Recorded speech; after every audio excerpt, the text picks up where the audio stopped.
কবিতা আন্থজন, কবি শামসুর রহমান।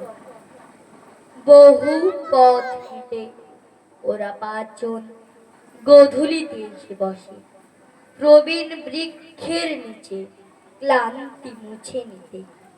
গাছের একটি পাখি শুধায় তাদের, বলো তো তোমরা কারা? প্রশ্ন শুনে পান্থজন ঝুঁকে পড়েন নিজের বোধের কাছে। বলে একজন, হিন্দুত্বের প্রতি আজন্ম আমার টান। দ্বিতীয় জনের কণ্ঠ বাঁশির মতো বাজে, আমি বৌদ্ধ, হীন জাতি।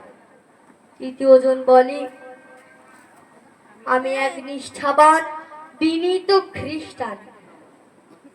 এবং চতুর্থ প্রতীক করে উচ্চারণ, আমার ঈমান করেছি অর্পণ, আমি খোদার আদর্শে, আমি তো মুসলমান। পঞ্চম পথিক খুব কৌতূহল বসে, কুড়িয়ে পতঙ্গ এক, বলে মৃত স্বরে, আমি মানব সন্তান। ধন্যবাদ।